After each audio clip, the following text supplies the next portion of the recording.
Ready to get started?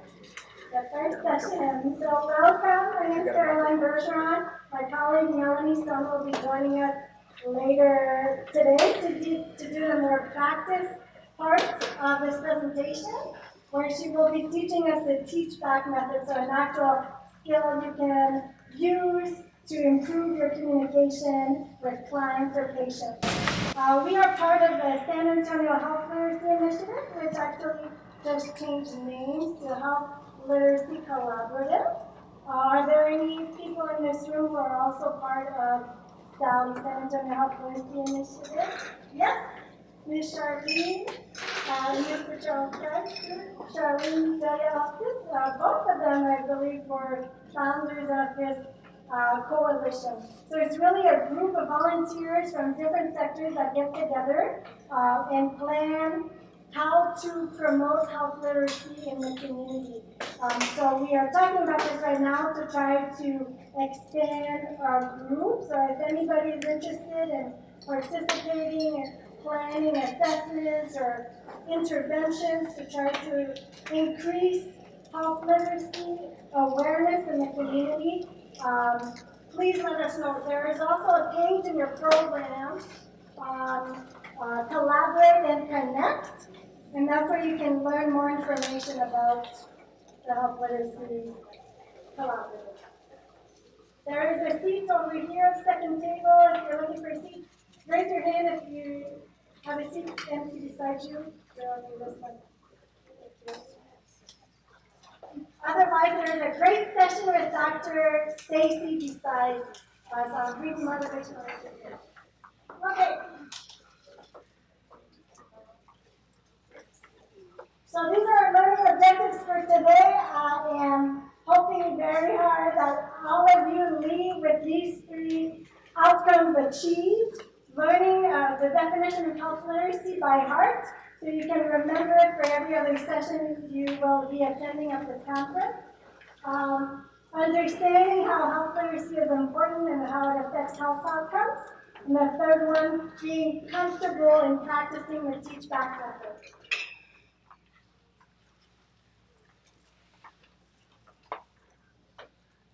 So to start off, I want us to have a look.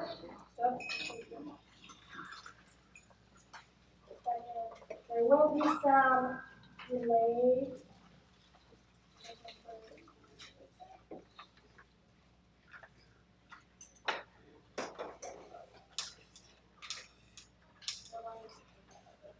We will see if this works.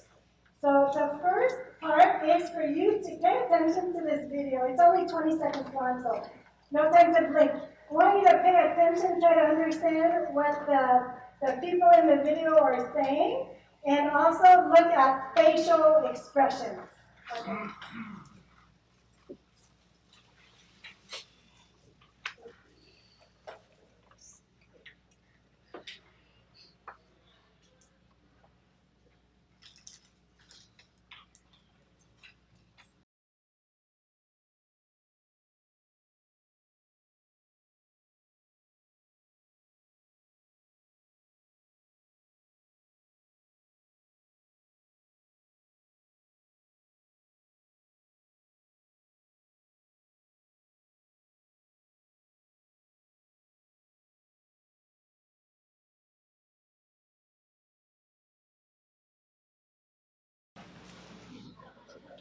What does that mean? So who here can tell me what the doctors are saying?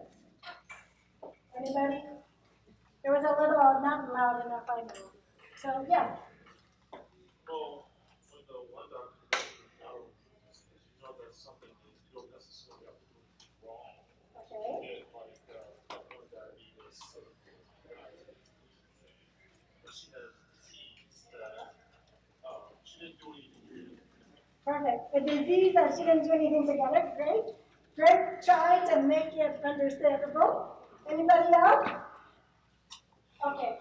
What about the facial expression of the patient? Confused? What else? Lost? Okay. This is what we don't want. So the skills we're going to be learning at this conference is how to notice those facial expressions, notice the nonverbal, and adjust your communication to make sure that the patient is understanding the information. Let's see this other video that explains what they're trying to say.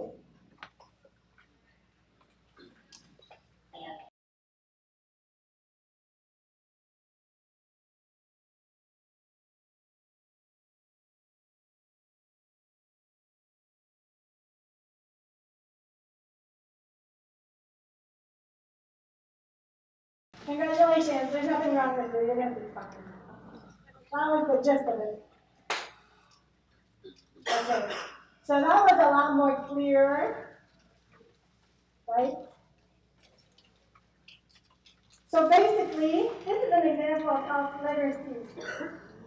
Health literacy is this, a person's ability to obtain information or seek information, to process the information to make sense of it, and then to understand it, to be able to use that information to make health decisions. So there are these three steps: obtain, process, and understand it, so that you can use it for your own personal situation or family situation. So how to use medication, how to manage a disease, to follow the recommendations, to fill out consent forms or different types of forms that you need that the medical provider or clinician requires.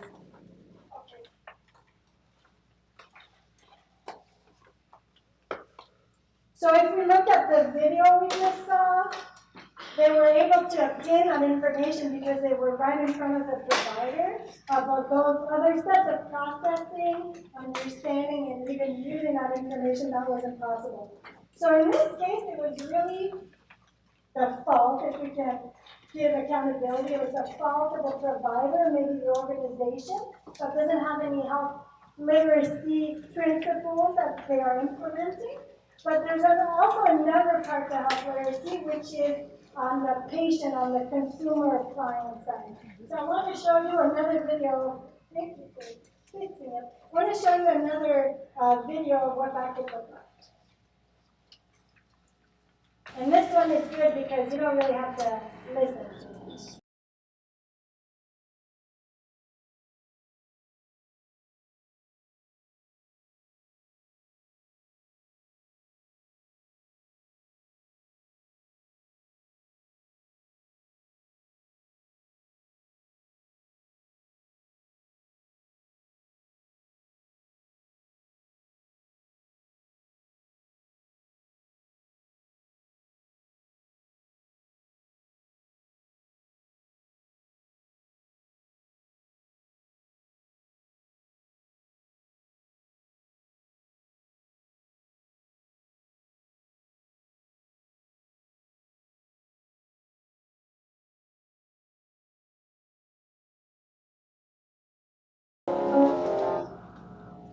I cut it quick because that's exactly where I went. Okay, so what did you think about that?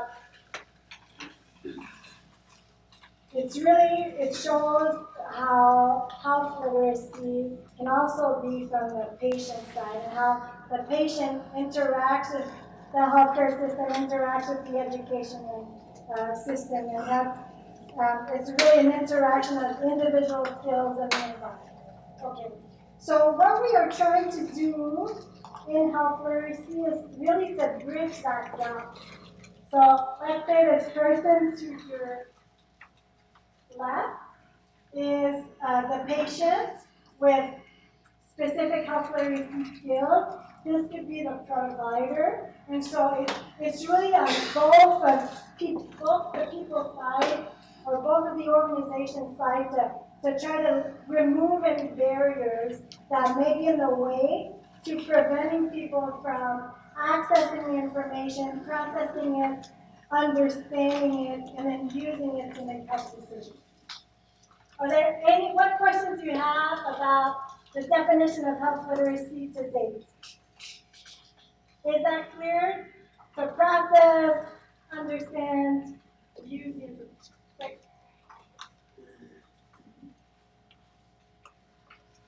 So there are terms that are similar that we want to clarify. So literacy is really just the ability to be able to read and write, so the ability to understand written information. Numeracy is anything that has to do with numbers, the ability to understand those numbers. And you need both literacy and numeracy to be better able to understand health information. Okay. Health numeracy is actually a component, you could say, like a subcategory of health literacy that focuses primarily on quantitative information. So let me show you an example. Here you have a table of how to manage diabetes or heart disease. So you need both literacy, numeracy, health numeracy, and health literacy to understand this table. So you would go read A1C, you would put what your results are, and so on. Yes. There was actually a paper published in January 2018 that looked at health literacy and specifically numeracy, and revealed or reported that people with both high health literacy skills and numeracy were better able to manage their diabetes, better able to be adherent to their medication. So this is a great example of that. So speaking about health literacy levels, whether they have high health literacy skills or not, I want to show you this.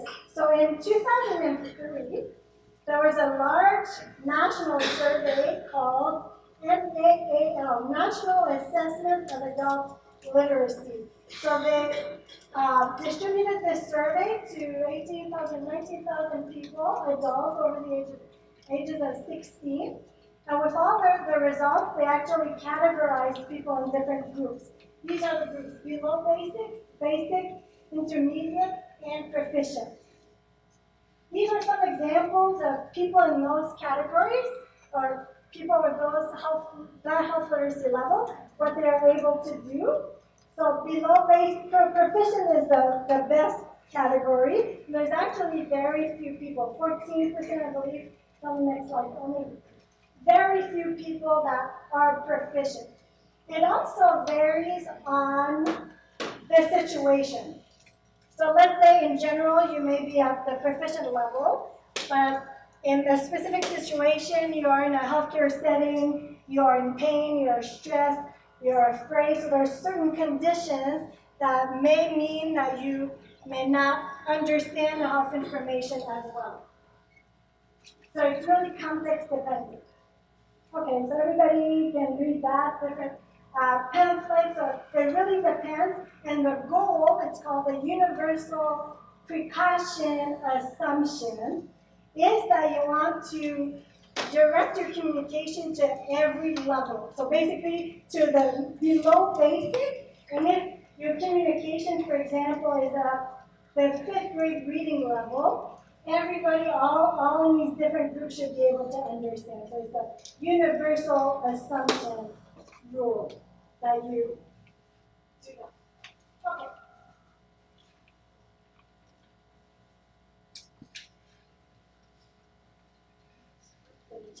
So these were actually the results from the 2003 survey. It was 19,000. So 12%, I got that one. Okay, 12%. And the majority were intermediate, in the intermediate group. There was actually another survey conducted in 2013 and then again in 2016 called the Program for the International Assessment of Adult Competencies, which is IPAC. If you ever hear IPAC, that's what it is. And it was actually a survey that was conducted in 23 countries to assess health literacy and regular literacy. And what was interesting is they actually found similar numbers. So with the latest one in 2016, only 12% had proficient literacy and 9% proficient numeracy. So the numbers are still around the same.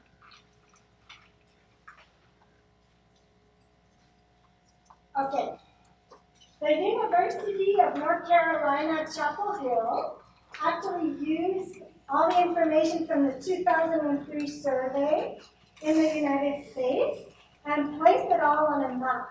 So this is the state of Texas, and you can see in red are the groups combined below basic and basic health literacy levels. And so you can see the whole south of Texas, and there's a few spots, few regions where health literacy could definitely be focused, health literacy focused. So if you have a chance, there is a website at the bottom. I think that's also under a toolkit, where you can check your state in the United States. It's only specific to the United States of the present moment.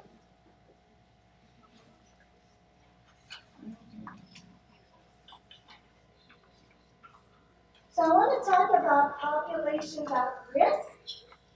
There are some populations who are at risk of having lower health literacy. They are listed here: older adults, members of ethnic minorities, people with less education, people who are unemployed or no English before school. And this is relevant to the United States because the healthcare system is primarily in English. So older adults, some of the justifications for that is, for example, with hearing loss or vision loss, and maybe more difficult to understand the information, to process the information. Same thing as, for example, cognitive decline. It may be harder to recall the information, the health information that is given.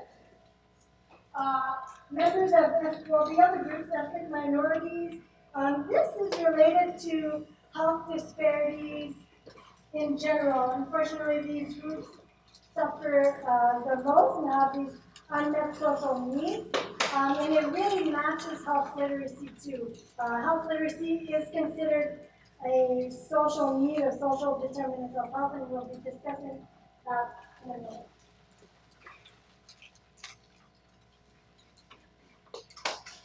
So this is an example, for example, of differences by minority groups.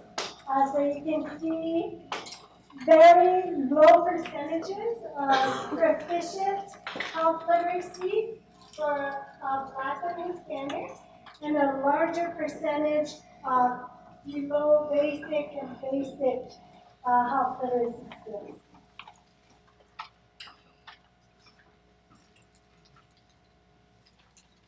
Okay, so this is a map for San Antonio, their county. And if you remember the map of Texas, it was primarily in the south, but that was an overview of the state. So this is an overview of their county. And what is really interesting for Dr. Blanchard in the front is that it actually matches this other map, which was published in the 2016 Community Health Needs Assessment. So the Health Needs Assessment gathers information on the needs of the community. And here you can see on this map life expectancy by zip code.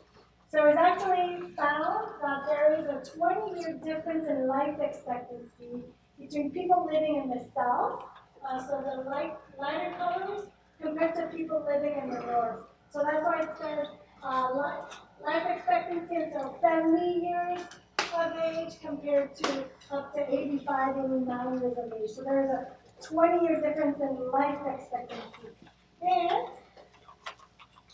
if you compare it to the other map, you can see how it correlates very well to health literacy as a social determinant of health. So related to that, I want to plug in the Pathways Community Hub. For those of you in San Antonio, you may have heard of this new program that was launched in July. It's called the Pathways Community Hub, and we have the pleasure to welcome Dr. Sarah Redding. Oh, can you raise your hand, please? Thank you. She is the co-founder of the model, and she will be presenting on the Pathways Hub tomorrow at 9:30 in case you want to learn more about how this will actually, the care coordination agencies, supervisors, community health workers in this room who are implementing the Pathways Hub model, please raise your hand. Yeah, great. So all of these people know very well what this model is. Thank you. So they are going out into the community, screening people for their social determinants of health. And what's going to be interesting is to see how we can incorporate health literacy into that after Dr. Reddy's presentation. And then they actually try to address those basic social needs so that we do not see these large health disparities anymore. It's really to address those needs so that they can understand health information, they can focus on their health after they have electricity, they have housing, they have transportation, they have food, which means they can better understand the information, better care for their health, manage their chronic diseases, and live a longer life. Okay, so that's the point for that. There are also other sessions, for example, about social determinants of health tomorrow. So you have food insecurity, institutional racism, so you also want to check that out in your program.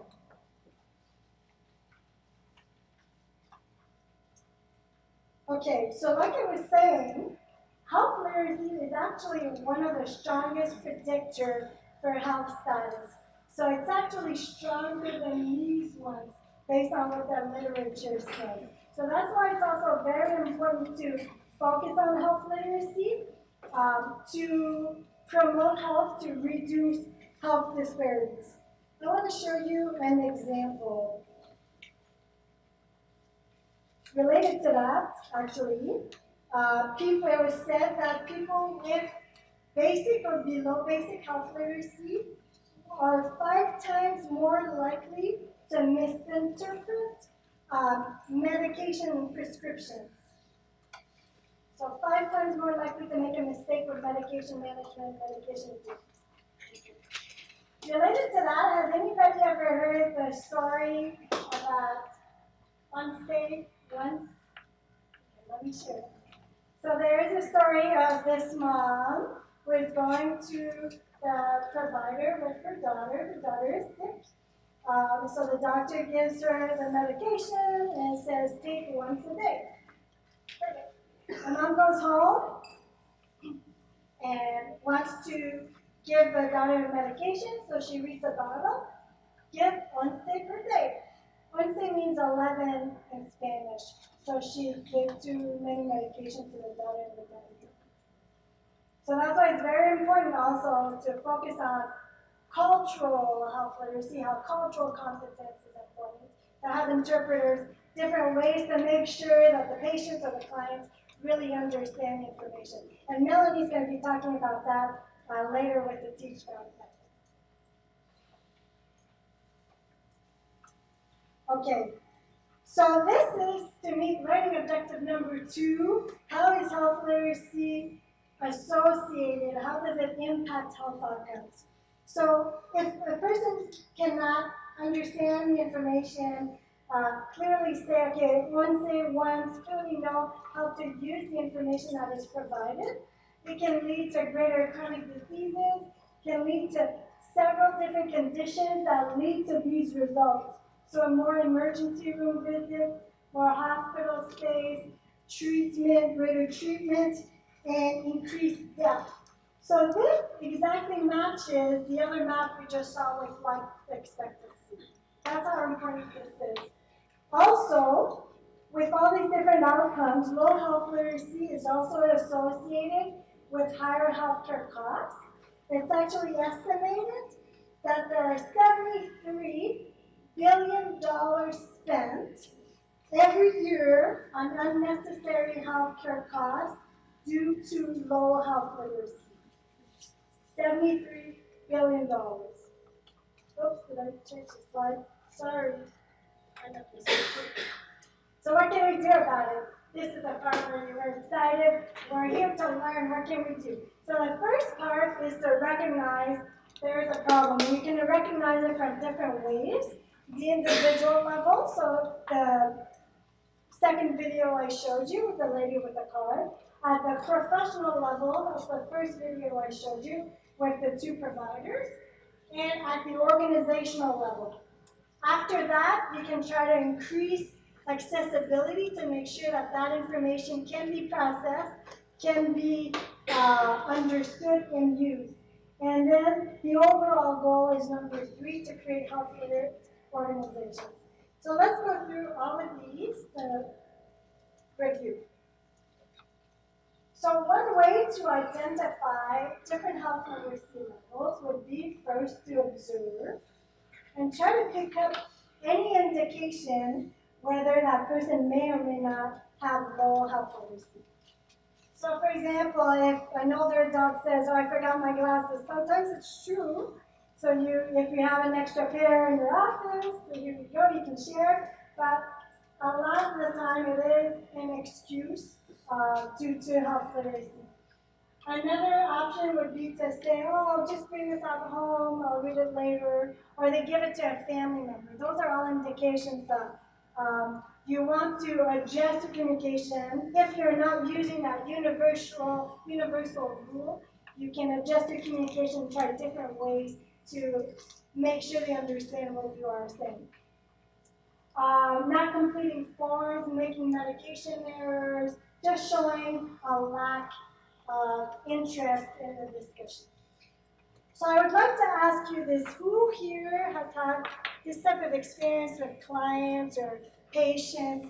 And can you share some of those indicators so we can add to this list? So my primary population is individuals who are HIV positive, and there are several medications that have contraindications, specifically with segments. And a lot of times, I will try to explain that to them, and they don't understand it, or we give them pamphlets, and pamphlets for HIV medications are not very good for them. So we really can use it for them, and not just say, okay, that's not helpful. Read it later. Okay, so you do see that. Did everybody understand that? I meant to remove the mic, but I got stuck.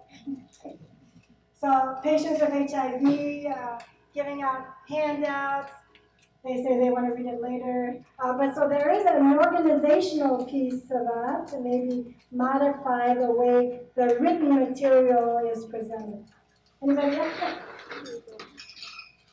So when start talking to patients, when they have to start, Oh, okay. For example, maybe for the pathways help. It's all survey. Yes. Too many pages, I'm not interested. That's too bad because the information is there to help. Anybody else have a third example? This is very frequent, very common. Okay. Other examples I had here, being late for refills, for example, asking staff for help, bringing along someone who can read, missing not only refills but appointments too. Okay. And what not only is it common, but sometimes, we cannot notice it. It's not easy to see sometimes. So for those cases are actually different tools that can be used if you want to conduct a more formal health literacy assessment. So here are 3 common ones.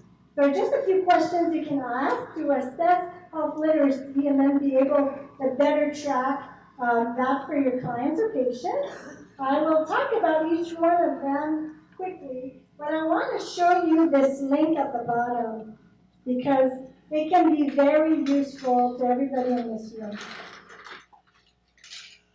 Look, the health literacy toolshed actually has 133 different health literacy assessments, different evaluations, quick tool you can use to see if a client has health literacy needs.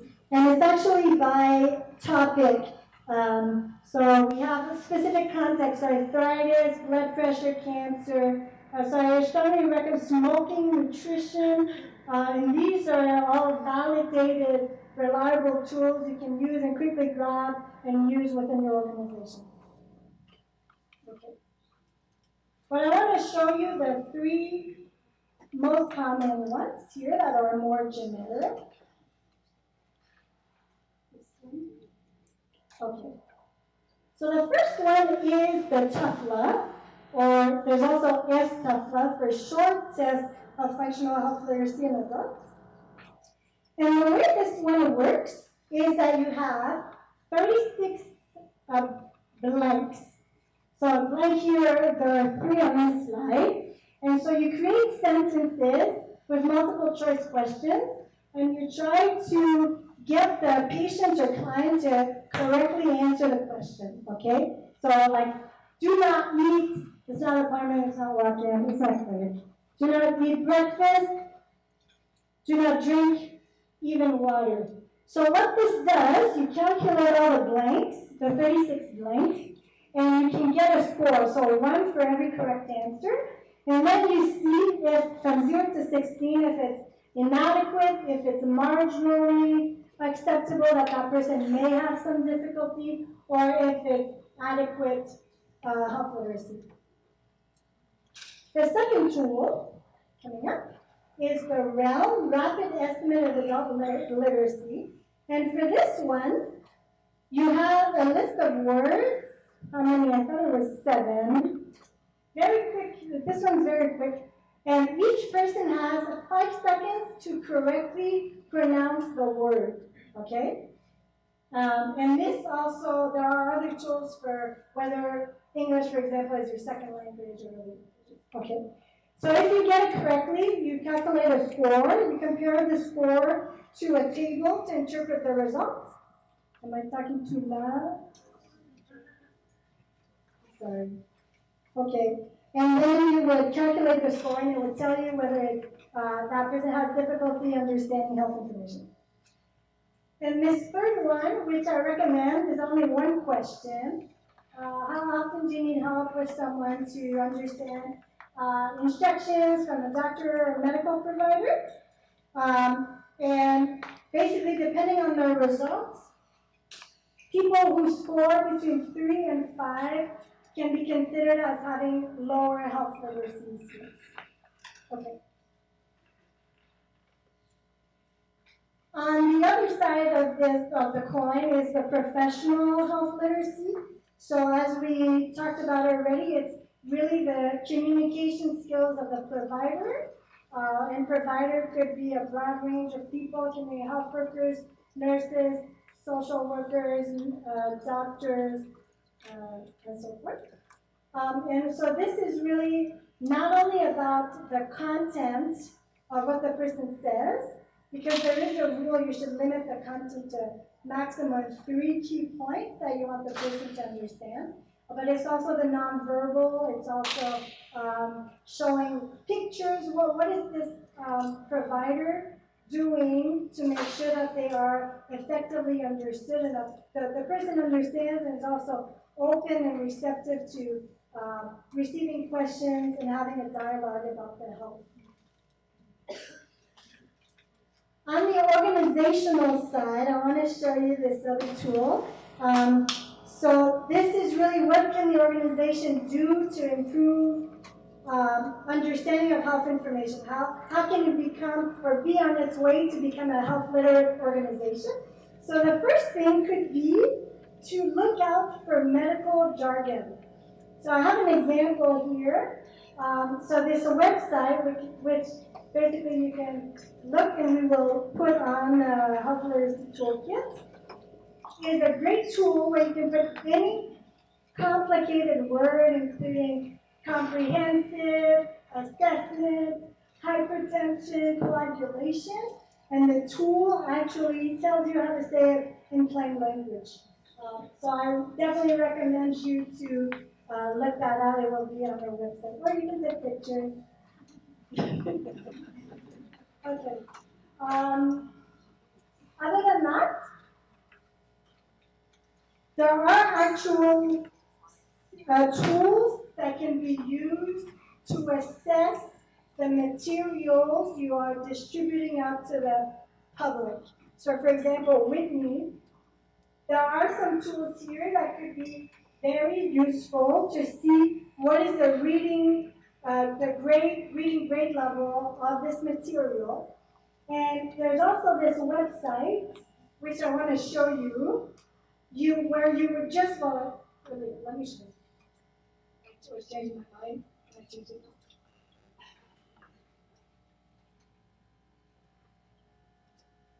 This one, this is the medical one I was just showing you. let's say, medicine. So it says medicine, drug, medication. So it's very useful. This was just maybe a bad example, but you can try it on your own.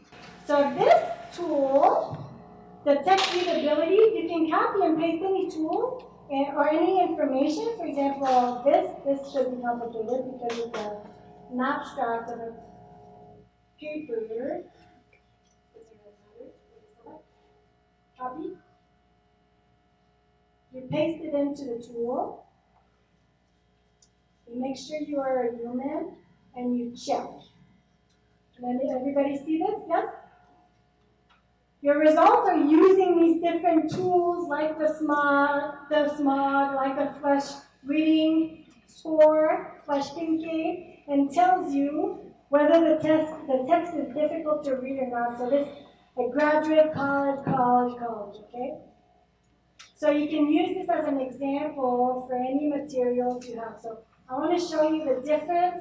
Copying and pasting. Written material also includes websites, so to the public. So we're going here, starting over. Am I going too fast? No? Okay, we're fine. Good. I'm copying and pasting a website. I'm checking that I'm a human. Oops, I didn't add enough information. Sorry, you need to have at least 100 words. Let's try again. Copy. I'm curious. Let's see, I'm curious. Results.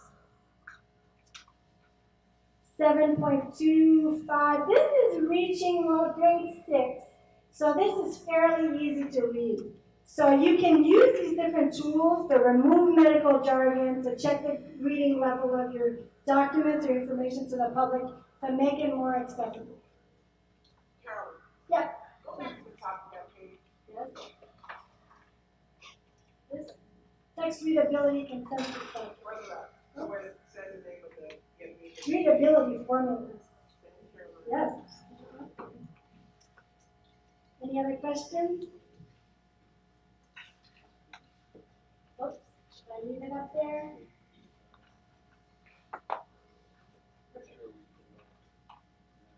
Moving on, because I don't want to take too much time. We're almost done. Okay. Oh, we did these tests. Perfect. This is another example. Another example. So once you figure out the health literacy level of the client or patient, the health literacy level of your organization, of your professional, then you want to try and improve it and make it more accessible, right? So another example is this. I'd like you to read this out loud so I know when you're done. This is a multi-purpose.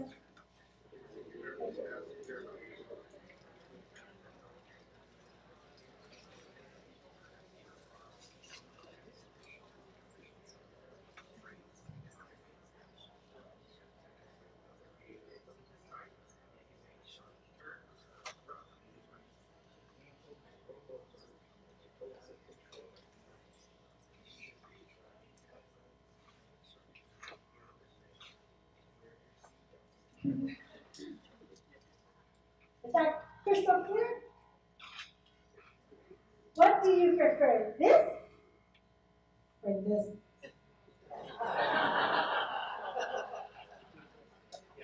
That's an example of how you can improve your communication with pictures. There are several other communication strategies that can be used in the web. And that's a universal precautions approach, like I was saying. So just assume that everybody may have a lower health literacy score or health literacy skills. And that way you increase your chances of being understood, that the person will be compliant or adherent or will follow the necessary steps to protect their health. On top of that, you have the luck to be able to attend all these different sessions, skill building sessions of this conference. Medication management, we have 2 sessions. Cultural humility, we have 2 sessions where you can see different aspects of how you can incorporate these skills into your work. Open notes, informed consent, and teach back. So teach back will be next. First, I want to finish with how we can all become health, or how our organizations, we can help lead the way to become health literate organizations.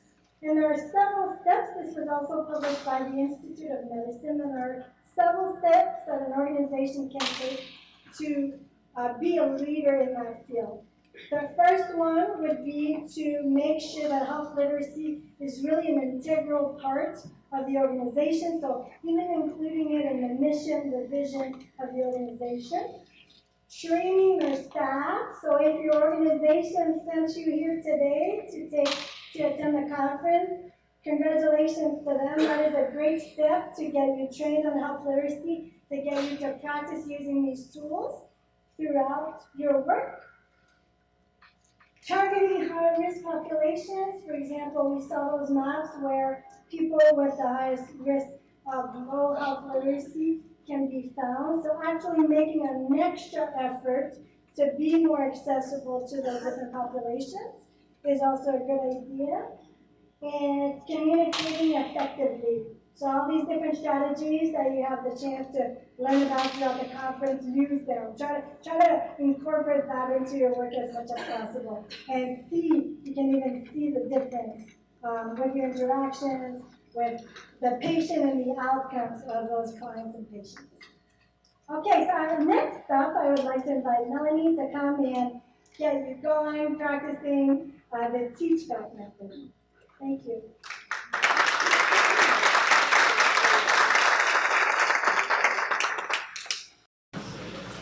Right. Hi, everyone. How's the volume on this? Is it okay? Can you hear me? Yeah, raise it. It's okay? You need to go higher, Melanie. Please.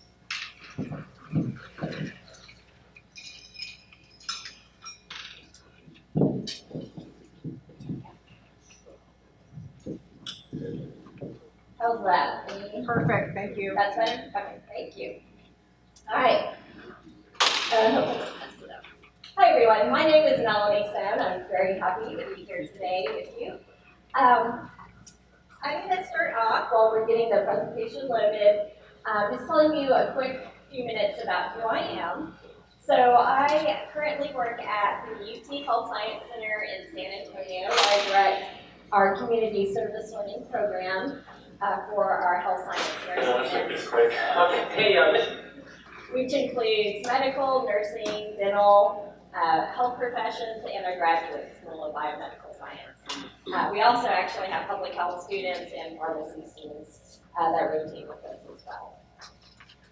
So basically what that job means is that I'm connecting them while they're still in their training years with community organizations to understand the context of what they're learning in school. So they work with various community-based nonprofit organizations here in San Antonio and across South Texas. And it really helps the organizations achieve more if they're wanting to perhaps provide some health education for their clients that they don't have either the time or the expertise. The students are there to fill that need. We also provide a limited amount of clinical care, advocacy, those sorts of activities. So that's just a plug. If anyone here is interested in having any sort of health science center students work with you, free labor, so it's always nice for you. Come see me after the session today, and I'd love to get your information. So my link with health literacy is that before I had this job here at the Health Science Center, I was working for our county hospital system, University Health System, with their CareLink program, which is a financial assistance program. And what I was seeing back then, this was 2005, was when I started there, I was seeing that a lot of our providers were seeing and talking about patients as non-compliant. I know you all have heard that term. And, sort of dismissing, oh, they don't, they're not trying to take care of themselves, they missed their appointment, that sort of thing. While at the same time, I was working with the patients directly and seeing and understanding all the challenges they were having, which is the social determinants of health. They were having issues with getting off work, transportation, just all the things that I'm sure you all know about. But I knew that there was a problem there, and I didn't have a term for it. Health literacy was not really a term that was used back then, or at least not very widely. But I said to myself, if only these healthcare professionals could be a little bit more understanding during their professional development training years, if they could understand why people were having these issues and the problems with communication and the health literacy issues that Caroline was talking to you about earlier, maybe, the healthcare system could change. And lo and behold, I got a job at UTHealth Science Center working with these students. And so it was always my passion from the beginning to talk about health literacy with them, get them involved with health literacy projects. So that's what I've been doing. And in fact, just yesterday, my colleague, Dr. Olaga Balzabua, who's a pharmacy faculty at the school, she and I always, every year, do an introductory health literacy session for all the medical students. So the stuff that Caroline was talking to you about, as well as this piece. And we also now get to work with them in their second year. And so we reinforce what they learned, and we do some skill building activities with them. So we're really proud because before 2 or 3 years ago, there was actually no health literacy, at least in the medical school curriculum, at all. So we're very fortunate that we're able to do this. So I guess you may have already asked this earlier, but I want to kind of get a gauge who's in the audience so that I know how to. I don't want to be preaching to the choir if you all are already using feedback and you're very familiar with it. So raise your hand if you're a healthcare professional of any sort. So who's the general rather than the ethnic? What's the general? Health workers, social workers, nurses, pharmacists. Okay, so that I think most of you that are in the healthcare field, how many of you have used the teach back method? Okay, a few. All right, well, hopefully we're going to change that. So the reason that we tag this session on to the general overview of health literacy is we don't want you leaving it feeling scared, feeling like, oh my gosh, this is such a problem, and what can we do about it? So I want to leave you with a skill that you can use right away. This skill is fairly easy to learn in the time that we have, and it actually came out of the field of education. So this skill can be applied really to any field. It can be applied to law literacy, financial literacy, mechanical, but it's very effective in health literacy.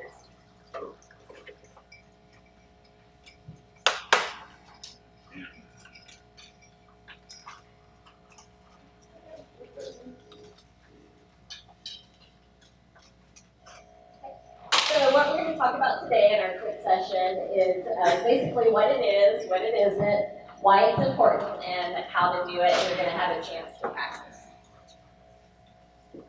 Okay, so we sometimes things when you're trying to learn a concept, especially one that's a little diffuse, it's easier to start off by saying what it isn't.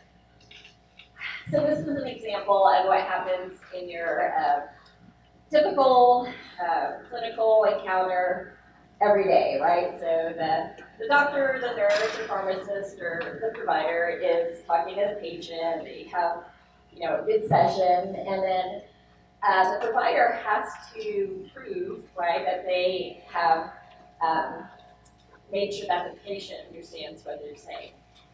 And so, what do they say? Do you understand? Okay, so what, from your experience, is wrong with this scenario? Why would you say this is not the ideal way? it's a yes or no question, which a lot of times people will just say yes, and this applies to just first language in general, is that you don't want to ask yes or no questions because it's not going to be reflective of what the person is. Exactly. So you don't generally want to ask a yes/no question. And why do you think this patient would say yes as opposed to no? Exactly. So I mean, I pointed this out to the medical students yesterday. Look at her. She's practically naked in a robe and a dressing gown, sitting, on the table. Probably, maybe had some procedure done. She's uncomfortable. She may be sick. And is she going to want to admit to this person that she didn't understand what they said? Maybe she understood a little bit, but not all of it. But they feel embarrassed. They don't want to draw attention to that. Okay, so then that's what T-track isn't. What is it? So it's really a simple concept. It's basically after you've done your education, you want to ask that person to either repeat back in their own words what they understood about it, or they might need to show you if it's something more of a demonstration. What it does in that just minute that it takes for them to do that, you, on the other side of it, can immediately assess whether they've understood what you want them to. Are they saying it back to you? Are they saying it back to you completely correctly, partially correctly?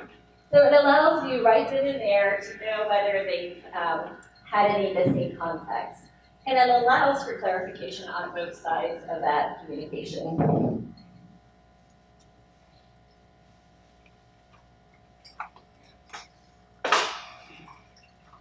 Okay, so now instead of asking that yes/no question, I think this is a little out of order, but the provider's asking the patient, when did you hear from this? Or saying, and now they can clarify that they're on the same page. So it's also a way to, if there is misunderstanding, it's an opportunity for you right then and there to reteach the information that they need to know. Rather than sending them home, having some issue occur later, hopefully you're able to address it right then and there. And when a person says something, that person knows that they understand it, right? That's basic adult child education. Is if you're able to say it in your words, then you know it. The second point here is really very important. We'll go into this a little bit more, but this process is not a test, so you got to keep that in mind. This is not a test of that patient of understanding what they learned. It's about you and how you are communicating to them, and we'll talk more about that. Okay, so just to let you know, the T-track is becoming very popular in the health literacy research. These are just a few of the past studies that have been done.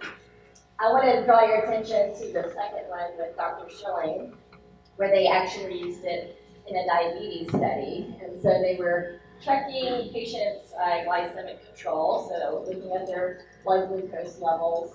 And they had a set of patients where they were using Teachback, and then they had a set of patients where they were using standard of care, and they did find that the patients who they used Teachback with did end up having better glycemic control. It's also recommended in various accreditation bodies, namely the Joint Commission, who wants to make sure that there's quality, patient safety, all of that happening in the hospital systems. They have bought into Teachback, and they now have that as one of their recommendations. I know that a lot of electronic medical records, so various health systems are trying to include Teachback in their electronic medical records so they can actually document that they did Teachback with the patient and then what the outcome of that Teachback was. So.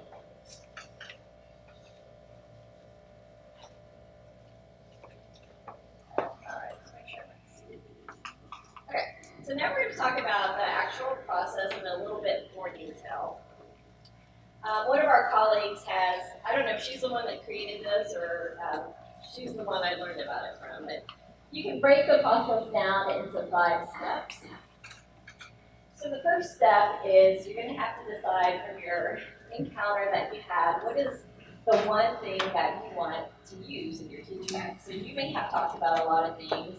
There may be a lot of things, I'm sure everything that you talk about you think is important, but for teach back, you have to be very specific and have it be focused on just one topic. So how would you triage that? How would you decide what is the most important topic?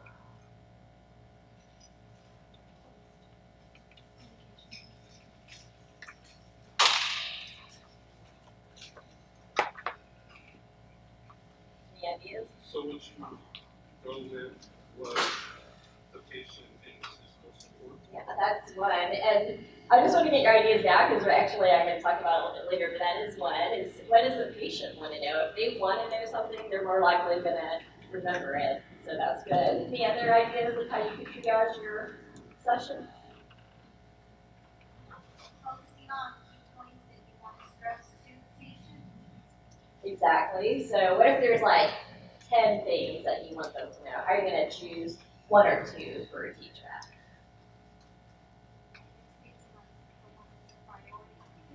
Yeah, and you're the professional in that situation, so you kind of know, you also know from experience, maybe this is the one thing or 1 or 2 things that patients typically have trouble with. So we'll talk more a little bit about the triage, but those are great ideas. The next step is to use a tool. So this is, again, basic educational concept. Having a tool when you're educating someone helps with the learning.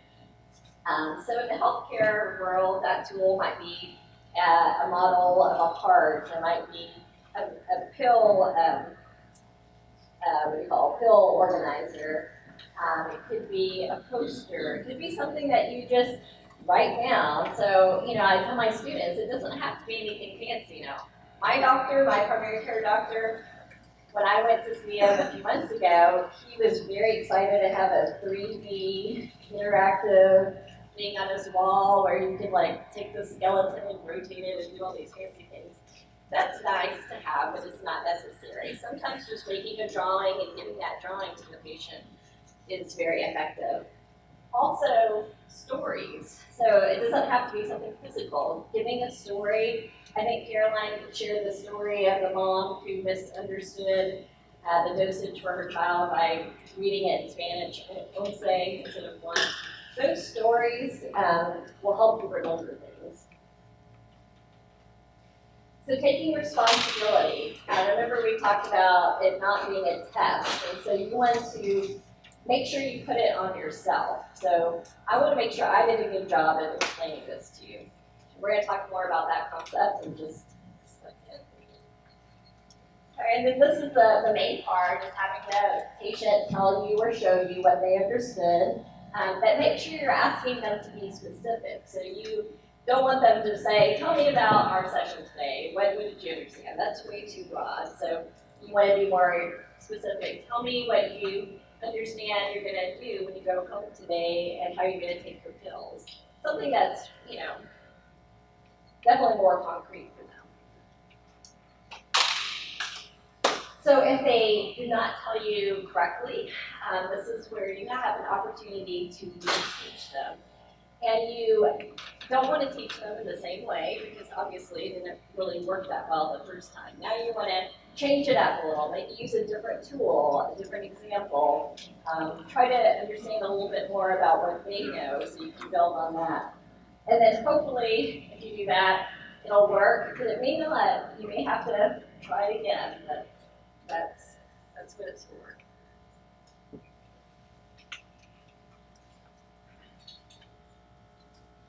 Okay, so we talked a little bit about the triage, deciding what's the most important thing to do. And you're going to feel like everything is important, but you have to triage it. So you're going to find out what your patient knows. I think you mentioned that. What does the patient want to know? What do they already know? That will help, again, make it something that's more that they'll own. You know, if it's something that they have a part in the conversation, they're more likely to own that. Also be thinking about what do they need to do when they go home and you're not there anymore. What would be the most important thing? And think about their capacity. If you've just given them a diagnosis of diabetes, you know, for the first time, they're probably not going to be listening to much else of what you're saying to them. So you have to consider the situation that you're in. What is it that they'll be able to handle? What do you need to have them maybe have a separate appointment to follow up with to get some of the information? Okay, so if I was your doctor and we had a session, I'm going to pick on you and I said, okay, tell me what I just said. How's that going to make you feel? She's going to feel pressure. She may feel like I'm testing her. She's going to get very nervous about it. And that's exactly what we don't want to happen. Okay? So these may be her thoughts in her head when the provider asks that. You know, this is really complicated. I don't really get it. I'm going to feel like an idiot if I say something. So what does she say then? She might say, oh, I forgot. She might make an excuse, or, you know, it's going to be obvious that they're not going to be able to tell you.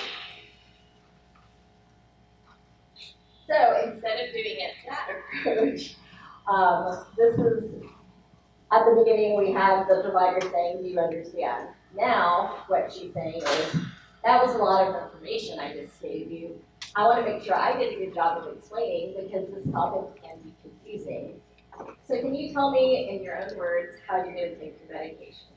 So you want to have a lead in. You don't want them to say on the spot, tell me what, that's not the way to do feedback. You want to make sure they understand why you're asking. There's no pressure. Sometimes they'll say, what are you going to tell your spouse or your significant other when you get home today about, taking this medication? I'm just picking on medication to talk about. So how do you think this interaction would go? Do you think now she's going to feel comfortable? What if she didn't understand? Do you think she'd feel comfortable saying something else? Hopefully, right? I would think this would be a lot better chance to do that. Okay, so I think we have time to do this. So I wanted to give you a real life example.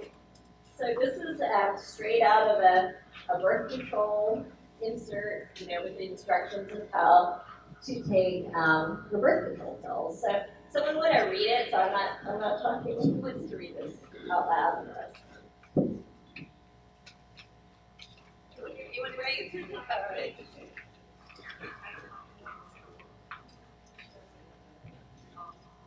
Okay, it says if you miss 2 light pink oral contraceptive pills in week 3 or week 4 of your packet, and if you are a day 1 starter, take the 2 OCPs you missed today and 2 OCPs tomorrow at the regular time. All right, now do you know what you're gonna do? Probably not, right? Like that's complicated. That is how real life is with these medication instructions. So none of us probably know what we're gonna do. So now we ask the health educator what they would do. So this is someone who's experienced with doing this. And this is what the health educator said. It's kind of long, so I'm just going to let you read that for a minute.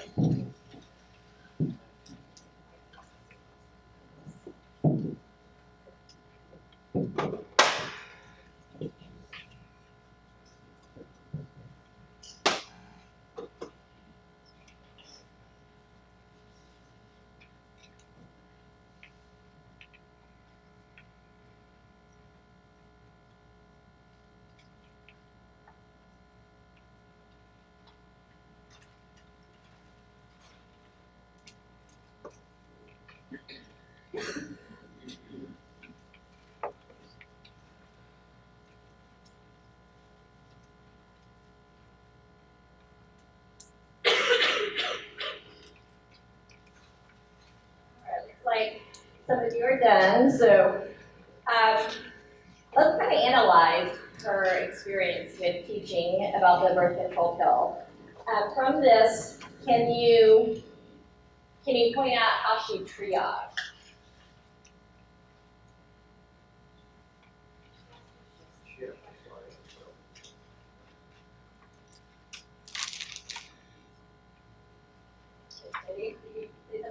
I said, I asked the client, okay, tell me this pill should you do? Okay, so that would be the tell me step, right? The tell me. But how did she make her decision about what she was going to teach about? Does it say?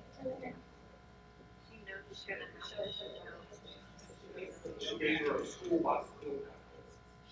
Okay, so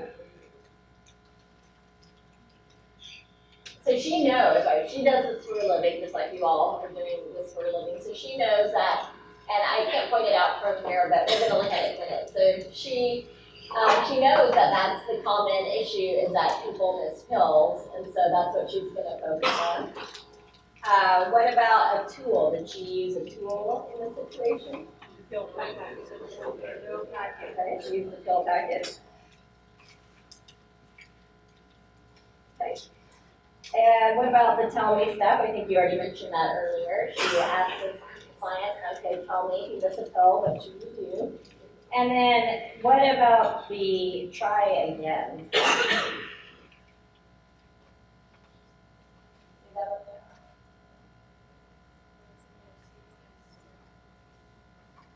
If she can't show me what to do, then I don't really feel comfortable, so she's going to do it again. Now we're going to see here. Okay, so focus on a single topic, Miss Pill, so she triaged. Tell me. Try again. Okay, yeah. I go over it with her again. She used the pill packet as a tool. She also used an example, so stories, examples, those can also be serving as a tool. And then triage is her decision based on what she knew was common for her clients.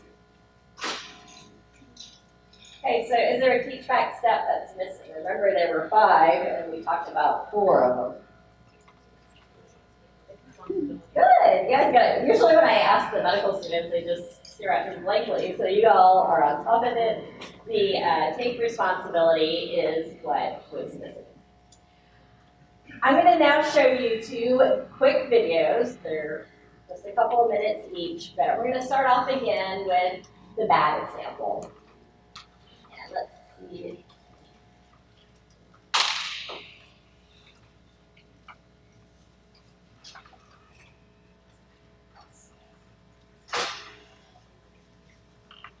Now this example is a little bit over the top, but is that on purpose to make a point. It's an ER physician who's releasing his patient from the ER, and this is how he does it.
So, how unrealistic is that? I hope we don't have real situations like that, but I'm sure that it does happen. What did this doctor do that you thought was bad? Okay, let's go. Okay, he didn't communicate. So he was talking to her. What did he not do that you thought was not communicating?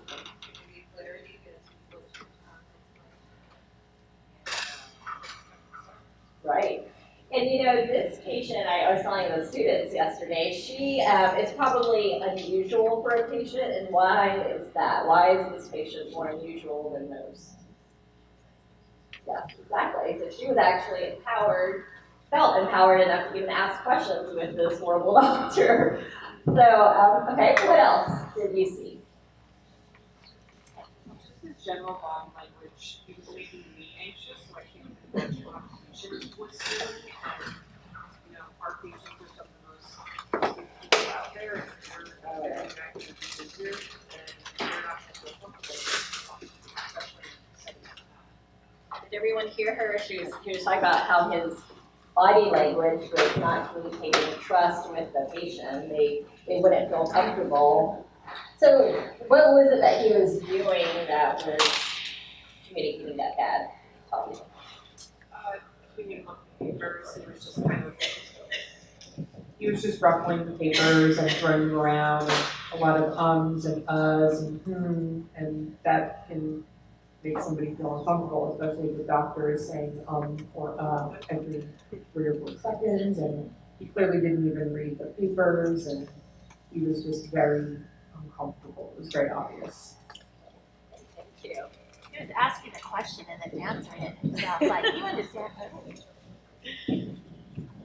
He was asking the question and answering it himself with, oh yes, you understand, do you understand? Yes, I understand.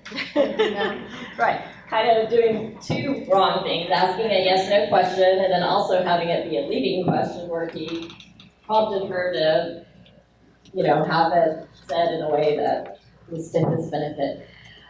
So on the body language, anything else? What would you have preferred that he did if that was you sitting in that bed?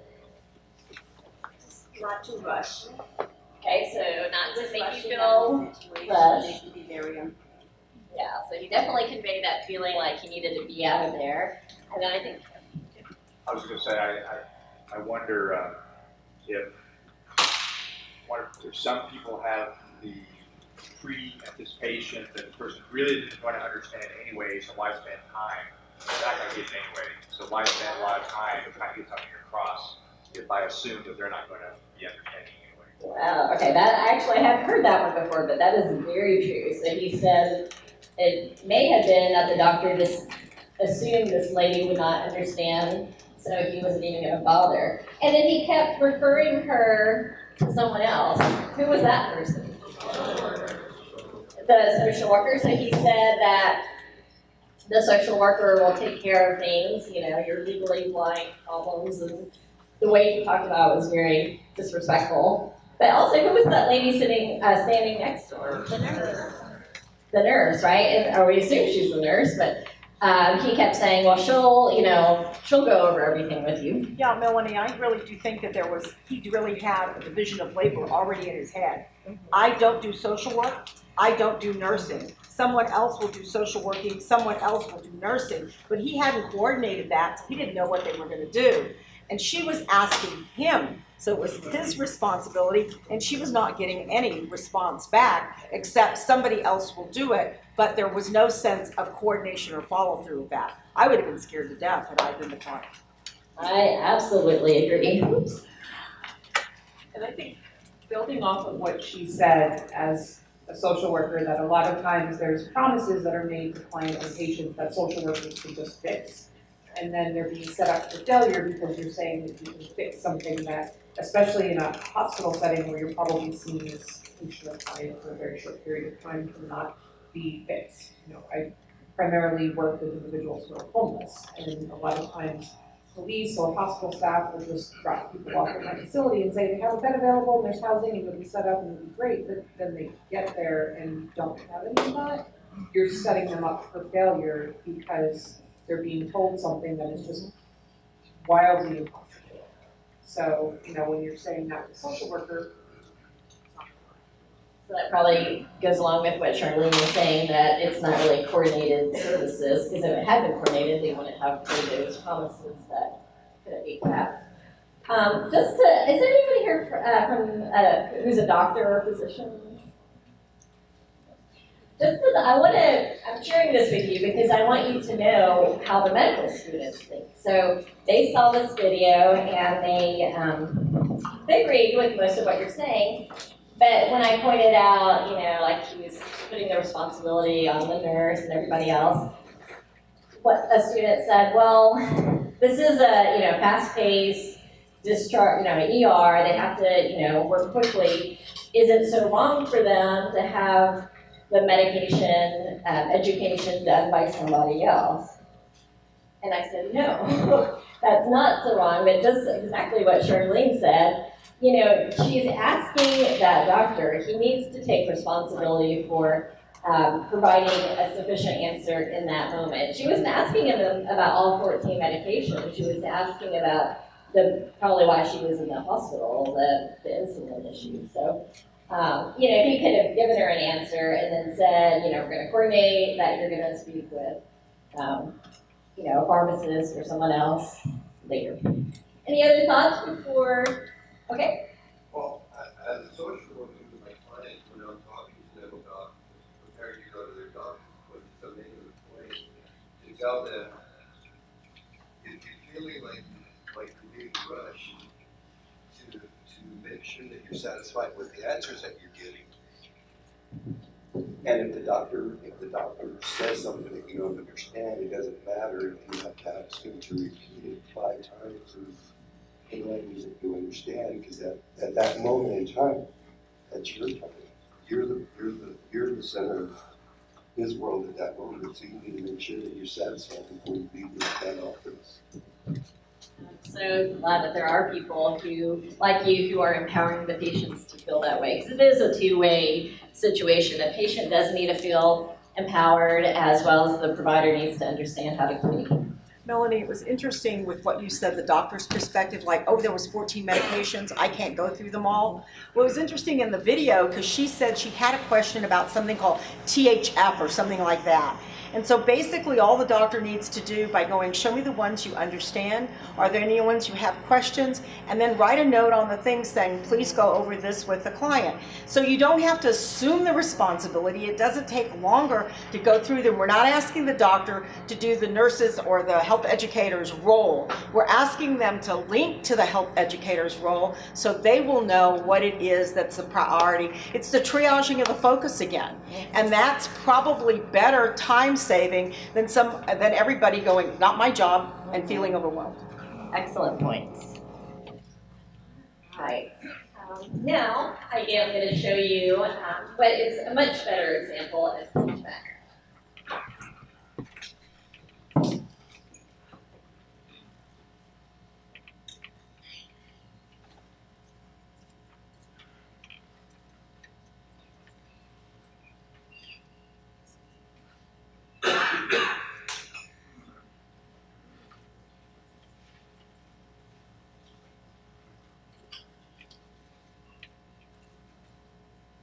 So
She was successful in patient. She also was nearly his body language. She sat facing him and making eye contact. Right, so they're good, much better that body language than what we had before with the guy hovering over her. Sure that she knew what he knew before she went into the clinic. So she checked for his understanding, his prior understanding. She used a teach method. Yeah, so how did she use that? She used a teach method. She asked them what you had learned the last time, and if you felt understood it. Yeah, so she had him, did she triage? What was the thing that she wanted him to take out of this visit specifically? Okay, so what about the victim? What If there was a fluctuation, to write it down and to make some of it. Okay, so basically she wanted him to weigh himself and then write it down, and then that would be what he would do, and that would be his tool. The weight then, I think a very important thing she did was explain to him why it was important, because otherwise he'll just forget about it. I absolutely agree with you. She provided context for him. So otherwise, if she had just had that visit with him, was like, oh, you need to weigh yourself every day, write it down, and then, whatever. He's probably, it's a pain to do that, right? He's probably less likely to do it, but because he understands her, the reasoning, he's more likely. And she actually bought him a scale because he couldn't afford one, and she knew the importance of it. So that was, her way of saying, I really so, Very good point. So she must have gotten that from the last visit where he told her he didn't own a scale, so she removed that barrier for him and thought about whose specific context. So, and also the scale is a tool, right?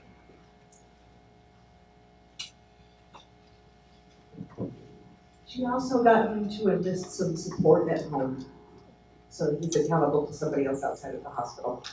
His significant other, right? Yes, yes. And that again is one of the ways that she probably knew he had a significant other, so she used that as her lead-in for taking responsibility about the feedback.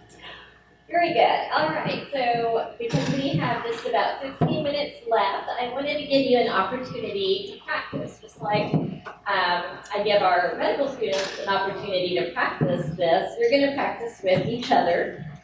And so you're going to be in trios. If you can sort of divide yourselves into groups of 3.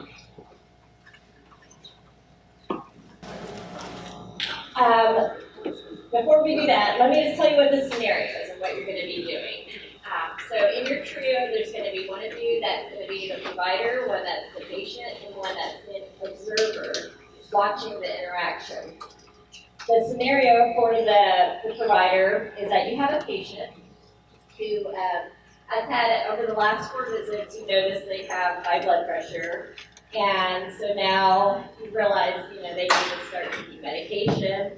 And they're also going to need to make some changes to lifestyle, diet, activity, quitting smoking, those sort of things. So that's your context.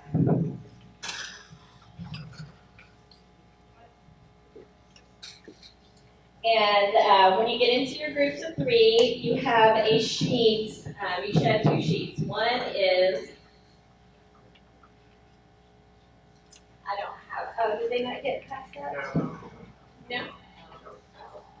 Oh, because they're up here. Well, I will pass them out to you. Sorry, I thought you already had them. So one is going to be what you need to teach back to your patients. This is for the healthcare provider. The patient, you're just going to pretend you are not having any medical knowledge. Just be a patient like the types of patients that you experience. And then the observer will have a teach-back observation tool where you're going to check off how this interaction is going.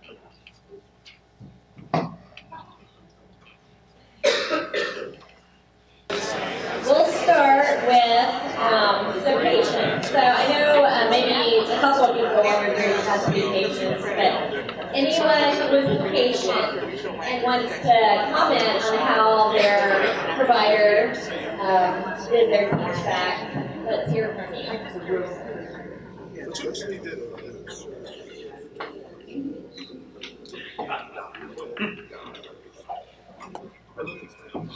Well, my doctor was sitting there. He asked me how it was going with me taking these medications for high blood pressure and what did I remember from our last visit.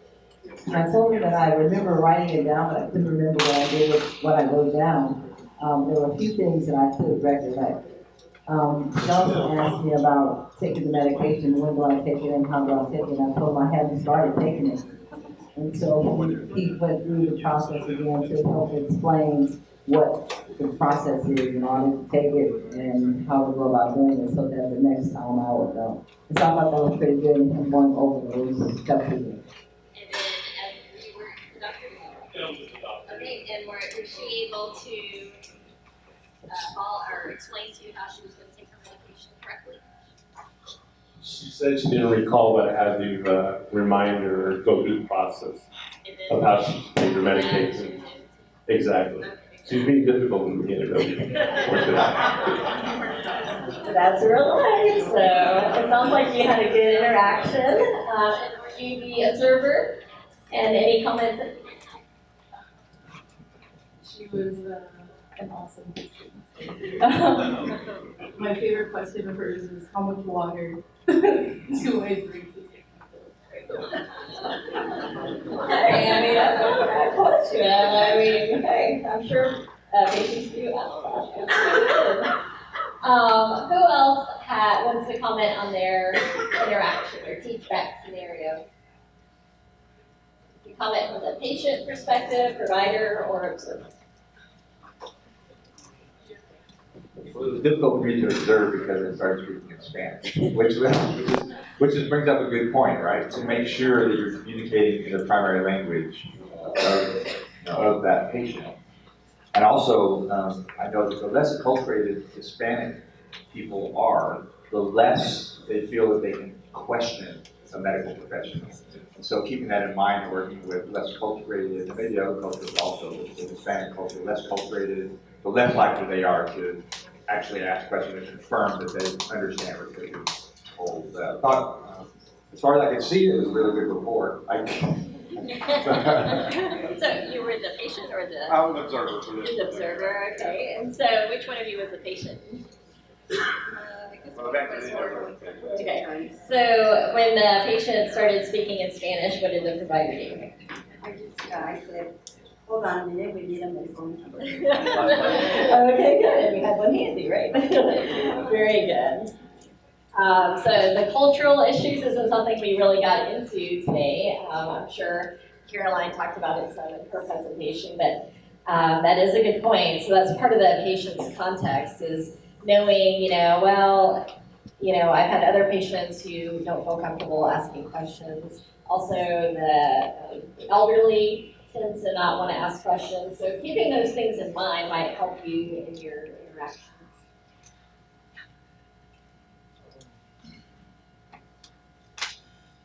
I just wanted to say that I'm a professor and I teach nursing students and I teach the teach-back method to nursing students. So in my courses, we do a lot of role play.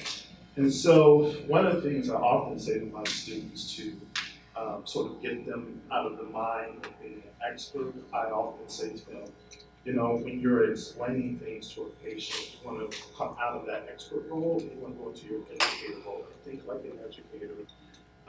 So that you can focus on what the patient needs to know, and so that, and also so that you can focus on making sure that the patient understands actually what you're trying to communicate to them. So. And I love the fact that you teach it to the nursing students. I think the nursing schools have been way ahead of the game in teaching teach-back. All right, any last minute comments on how that scenario went? Okay, so I want to end with something that I just want to know what you feel like. You've learned this pretty understandable, easy skill today. How many of you think you're going to use it in your interactions with patients or even with friends and family? It doesn't have to be a patient. How many feel confident that we can use it? Okay, that's great. I hope that's very true. I want to know what you think might be any barriers to using this. Do you see anything that would keep you from using feedback in work, in your work setting? Back into, well, personally, it's just because, you know, with the results of the year and also just assumptions. I just think it's just seems so easily, oh, they'll understand, and so not necessarily like physical barriers in my office, but like physical barriers for me personally.